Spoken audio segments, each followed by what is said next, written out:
बिस्मिल्लाहिर्रहमानिर्रहीम। अस्सलाम वालेकुम नाज़रीन, प्रोग्राम क्रॉस फायर के साथ उमर शरीफ लगारी हाजिर खिदमत है। नाज़रीन कराम, ये आज प्रोग्राम के पहले चंक पे बैनुल अक़वामी सतह पर जो डेवलपमेंट्स हो रही हैं उस हवाले से गुफ्तगू करेंगे, और प्रोग्राम के दूसरे चंक पे जो लोकल फ्रंट पे पॉलिटिकल सिनेरियो पाकिस्तान के अंदर इस वक्त बना हुआ है उस पर डिटेल बात करेंगे। सबसे पहले जिस तरीके से अननेचुरल चेंजेस हमें ऑल ओवर द वर्ल्ड, खासतौर पर डिप्लोमेसी के अंदर जिस तरीके से नजर आ रही हैं, और जिस तरीके से बहुत सारे माहिरीन अब ये कह रहे हैं, जब मैंने 2025 के अंदर एक लास्ट प्रोग्राम जब किया था, हमने एक रॉयटर्स की खबर और थिंक टैंक की खबर एक आपको बताई थी, जिसमें उन्होंने कहा था कि 2026 के अंदर बहुत सारी चीज़ों में एस्केलेशन हमें देखने को मिलेगी। खासतौर पे ये भी एक प्रेडिक्शन थी कि 2026 के अंदर हमें थर्ड वर्ल्ड वॉर के भी प्रेडिक्शंस नजर आ सकती हैं। इसी तनाजुर में आप देखें कि जिस तरीके से अमेरिका ईरान जंग की जो बात है वो की जा रही है कि किसी भी वक्त वो स्टार्ट हो सकती है, उसके साथ साथ जिस तरीके से 10 जनवरी 2026 को जो है वो शाम पे बड़े पैमाने पर फिजाई हमले अमेरिका की जानिब से किए गए और दाइश के ठिकानों को तबाह किया गया, और इसके साथ साथ जिस तरीके से ट्रंप का जो है वो ग्रीनलैंड पर भी कब्जे की जो है वो तैयारी की जा रही है, और उसके साथ साथ क्यूबा को जिस तरीके से वो धमकियां दे रहा है कि आप जो है वो तिजारती मुआहदा कर लें इससे पहले कि कोई देर हो जाए। और इसके साथ साथ दूसरी जानिब अगर हम देखें ग्लोबल साउथ की जानिब से, तो इस टाइम जो है वो रूस जो है वो इनके हाथ में नहीं आ रहा, और रूस की तरफ से यूक्रेन पर इंतहाई मोहलिक हमले हुए, और यूक्रेनी जो है वो तकरीबन 1090 फौजी जो है वो हलाक हुए हैं। और इसके साथ साथ आपको मैं ये बता दूं कि कनाडा की तरफ से भी स्टांस आया कि उन्होंने भी अपनी आवाम को आगाह कर दिया है कि वो रेडी रहें, किसी भी जो वक्त है वो सिचुएशन जो है वो वॉर की तरफ जा सकती है। तो बहुत सारी कंट्रीज जो है वो इस वक्त रेडी है for the war. Third world war की भी बात की जा रही है, क्योंकि ट्रंप जो है उसका ऐलान ये कहा जा रहा है कि मैं अपने मफाद के लिए अपने मुल्क के दुश्मनों को दुनिया के किसी कोने में भी अगर वो बैठा होगा तो वहां पर मैं हमला कर सकता हूं। तो ये एक बड़ी एक ऐसी सिचुएशन है जहां पे यूनाइटेड नेशंस को, यहां पे तमाम इंटरनेशनल जहां पे ट्रीटीज की हम बात करती हैं, रेसिप्रोकल हमारे रिलेशनशिप्स जो कंट्री टू कंट्री होते हैं, उस पर बहुत बड़ा सवालिया निशान है कि डोनाल्ड ट्रंप जिस तरीके से ये कर रहा है, जिस तरीके से वेनेजुएला वाली सबसे बड़ी मिसाल है।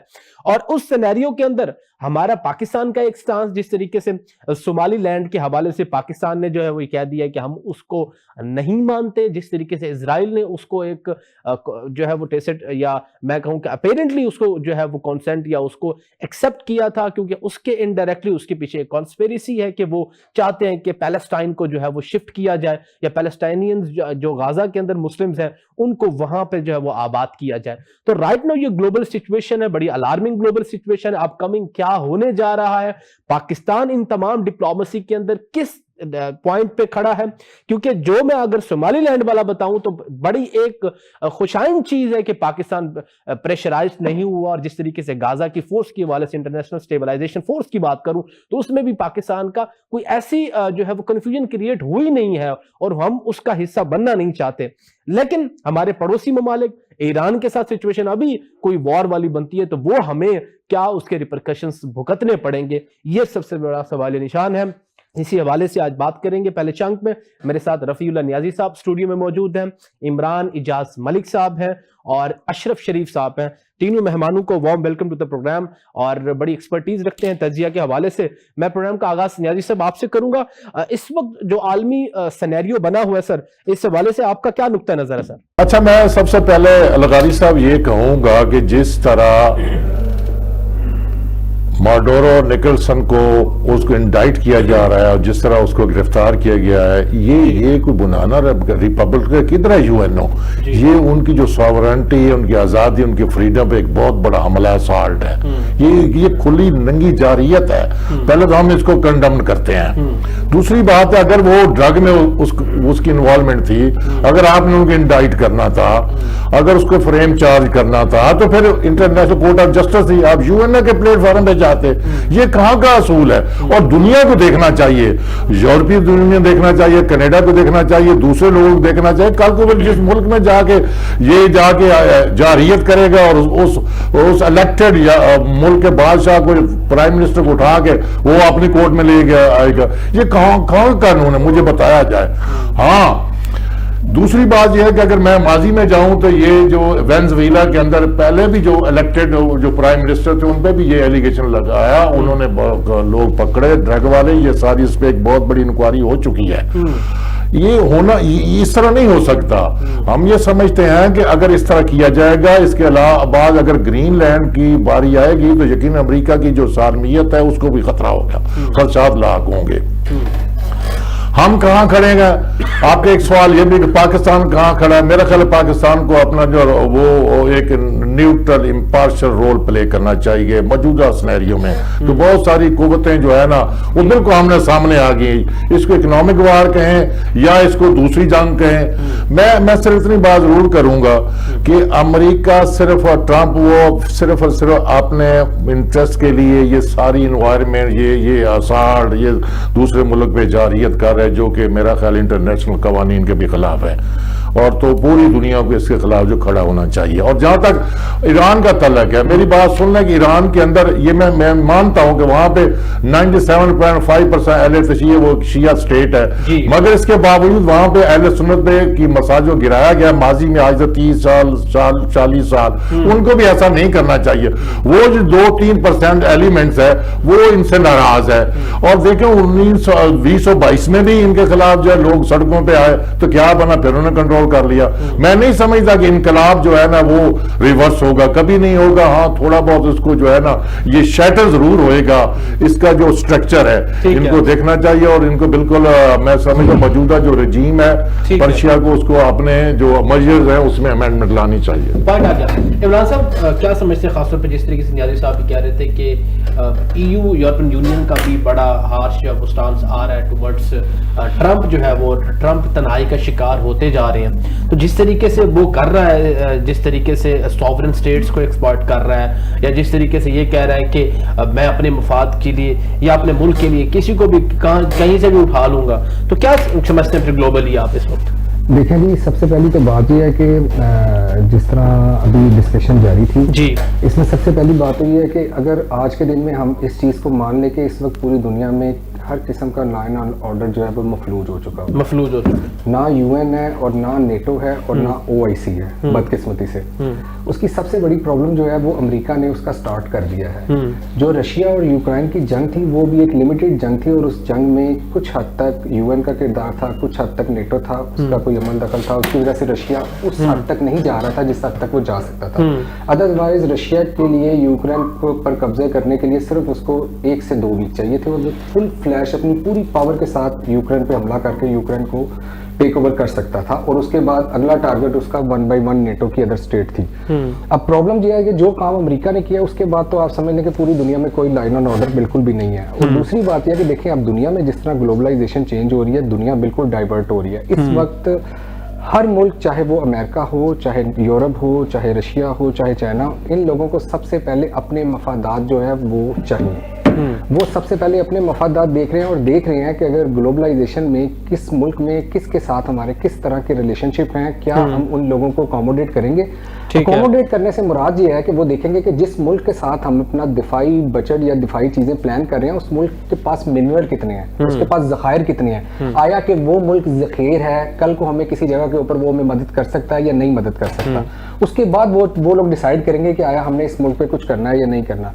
दूसरी बात देखें, अमेरिका ने जो वेनेजुएला पे कर दिया वो कर दिया, लेकिन अमेरिका का अगला टारगेट ईरान है। और मैं आपको ये चीज 110% कहता हूं कि वो इसके ऊपर बिल्कुल जाएगा। और वो वहां पे 2 चीजों के ऊपर वर्किंग कर रहा है। एक पहली वर्किंग उसकी ये है कि किसी तरह वहां पे रजीम चेंज हो जाए, और जो दूसरी जो हुकूमत जिसको वो चाहता है कि प्रो अमेरिका हुकूमत हो वो वहां पे आ जाए और बड़े अच्छे तरीके से यहाँ की जो गवर्नमेंट है वो इसको रिजॉल्व कर दे या ट्रांसफर कर दे। अगर उसमें किसी किस्म का कुछ आगे पीछे काम होता है तो फिर अल्टीमेटली वो अपनी सारी पावर उसमें यूज करेगा, जो वो पिछली दफा नहीं कर पा रहा था। उसकी वजह ये थी कि उसको खतरा था कि शायद वो इसराइल की तरफ से कुछ होगा, या चाहे ईरान की अगेंस्ट जो है वो काफी सारे मुल्क स्टैंड लेंगे या कुछ लेंगे। लेकिन मेरे ख्याल में इस चीज के ऊपर भी डिसाइड हो चुका हुआ है, इस चीज का वक्त भी डिसाइड हो चुका हुआ है कि किस टाइम के ऊपर हम लोगों ने जाके ईरान के ऊपर टेक ओवर करना है। दूसरी बात आपकी ये है कि इन सारे सिनेरियो में पाकिस्तान को क्या करना चाहिए। देखें, जो इसमें ग्लोबलाइजेशन सिचुएशन आ रही है, दिफा हमारा बिल्कुल मजबूत है, इसमें कोई भी शक नहीं है। चाइना हमारे साथ बिल्कुल खड़ा है, लेकिन एक हद तक, जहां तक उसके मफादात हैं। अमेरिका भी हमारे साथ खड़ा है, लेकिन अमेरिका भी उस हद तक जहां तक उसके मफादात हैं।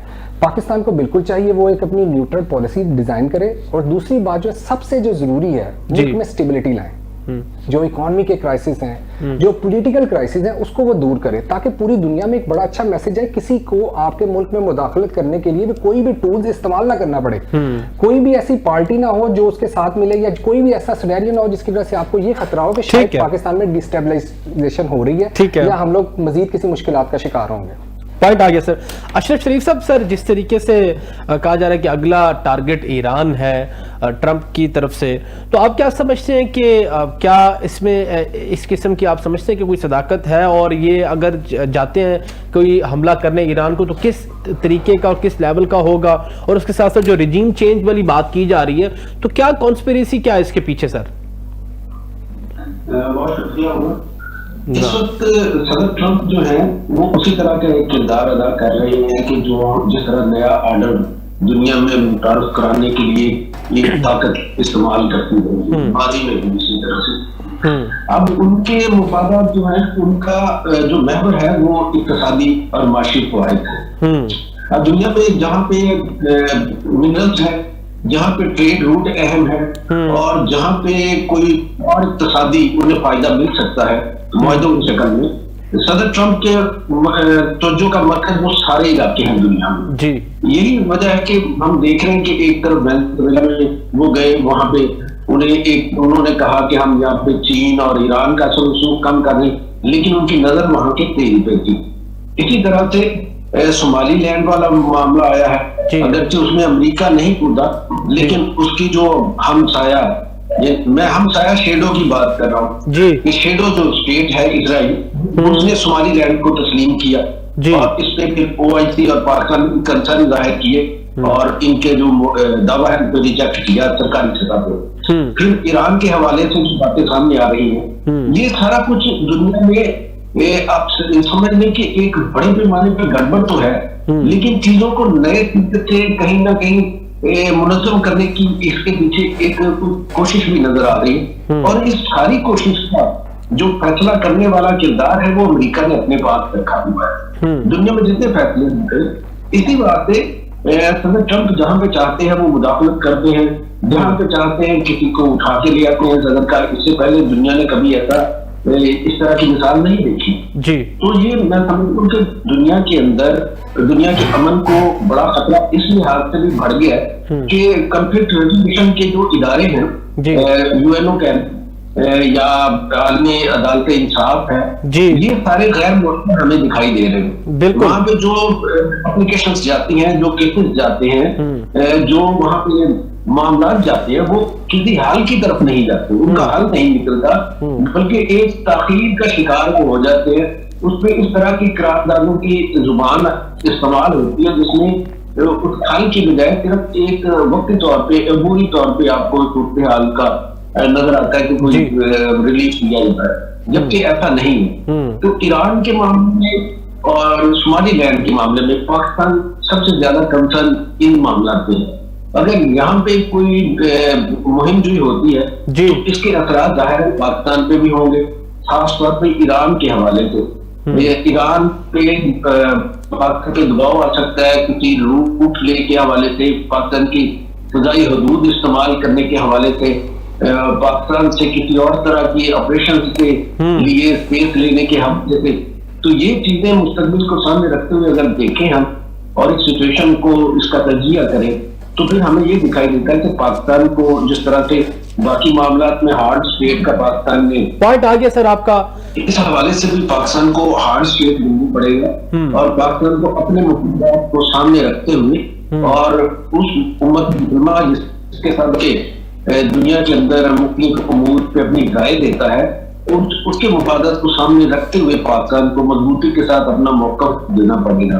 अमेरिका के साथ जाहिर है ऐसा नहीं हो सकता कि पाकिस्तान जंग में उतर जाए या बाकी ममालिक जंग में उतर जाए। अमेरिका एक बड़ी ताकत है और जिन ममालिक को हम समझ रहे हैं कि वो इमर्जिंग पार्ट है, उसमें रशिया है, चाइना है, तो वो खुद भी ये ममालिक अभी अमेरिका के साथ बराह रास्त जंग जो है वो नहीं करना चाह रहे, या वो समझते हैं कि जंग उनके बाद में नहीं है।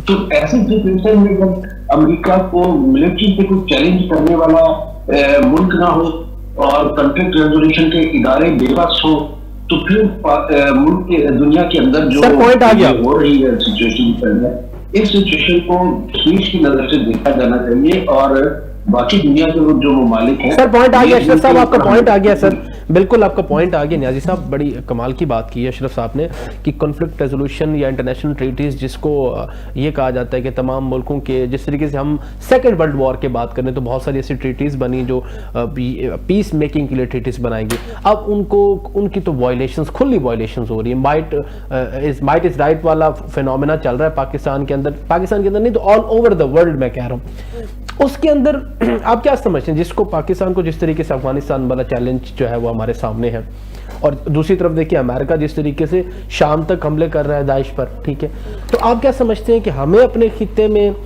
इन तमाम सिनेरियो के अंदर क्या फिर स्टांस रखना चाहिए अपने मुल्क की सालमियत के लिए? देखिए मेरा ख्याल है हमें OIC के साथ चलना चाहिए।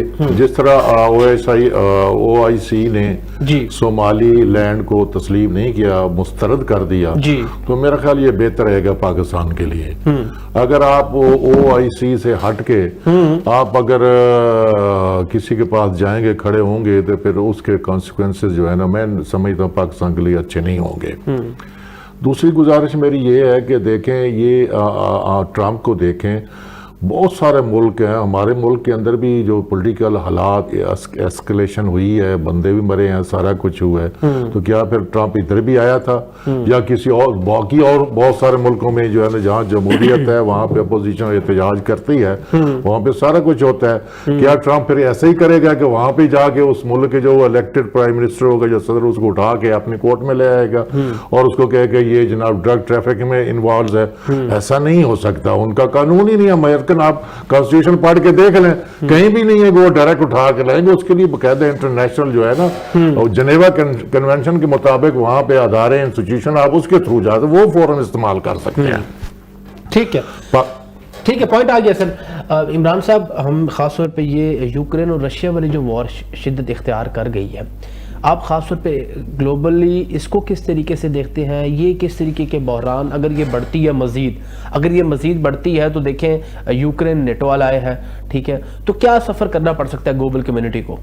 देखें जी, बेसिकली तौर पे ये पूरी दुनिया में जो क्राइसिस स्टार्ट हुए हैं, ये क्राइसिस स्टार्ट हुए ही रशिया और यूक्रेन की वॉर के बाद हुए हैं। अब अगर आप बात करें यूक्रेन की, तो यूक्रेन अभी तक नेटो का मेंबर नहीं है, और रूस ने अभी जो अमेरिका के साथ अलास्का में जाके जो एग्रीमेंट किया था उसमें 28 नुकात में ये भी चीज़ शामिल थी कि हम यूक्रेन के उन इलाकों में जिनमें हमने कब्जा किया वह रूस उन इलाकों से अपनी फौज विड्रॉ नहीं करेगा।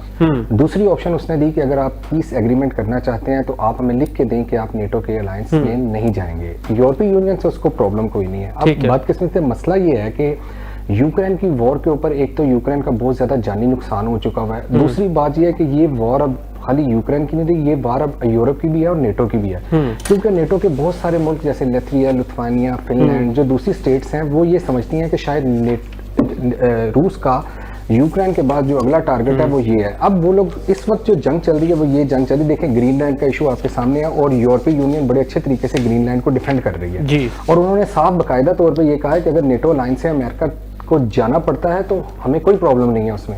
वो कहते हैं हम नेटो में मजीद लोगों को ऐड करेंगे लेकिन ग्रीनलैंड के ऊपर कोई भी समझौता नहीं होगा। तो लेट्स सपोज अगर आप समझते हैं कि इन फ्यूचर में अगर अमेरिका जो है वो नेटो से विड्रॉ करता है तो अल्टीमेटली यूरोपीय यूनियन को न्यू यूरोपियन फोर्स बनानी पड़ेगी, ठीक है, और उस फोर्स में उन लोगों को शामिल करना पड़ेगा और उसका जो मेन पॉइंट वो होगा वो यही होगा कि भाई हमने यूरोपीय यूनियन को डिफेंड कैसे करना है। और अगर लेट्स सपोज इन चीजों में अगर किसी भी जगह से वीकनेस नेटो की या यूरोप की अभी इस वक्त में नजर आती है तो अल्टीमेटली वो पूरे यूरोपीय यूनियन के लिए नुकसानदेह है। तो इस वक्त यूरोपीय यूनियन खुद भी इस चीज को देख रही है कि अगर अमेरिका की तरफ से इतनी सारी स्टेटमेंट्स आ रही हैं तो उसके दिफा में हम लोगों ने अपने दिफा को कैसे मजबूत करना, और आई थिंक सो कि यूरोप ने उसके ऊपर वर्किंग स्टार्ट कर दिया। जैसे कि जर्मनी में आपने देखा उन्होंने कहा कि अपनी रिजर्व जो लोग हैं उनको पॉइंट आ गया इमरान साहब, क्योंकि एक छोटी सी ब्रेक का वक्त हुआ नाज़रीन। ब्रेक के बाद हम खासतौर पे पाकिस्तान के अंदर जो पॉलिटिकल सिनेरियो है और रिसेंट जो सीएम केपी के सोहेल अफरीदी साहब सिंध में पहुंचे उस हवाले से गुफ्तगू करेंगे और 9 मई के केसेस के बाद उनकी नाअहली की भी बात की जा रही है। अब क्या होने जा रहा है, छोटी सी ब्रेक के बाद इस पर डिटेल डिस्कशन करेंगे। विल बी राइट बैक इंशाल्लाह।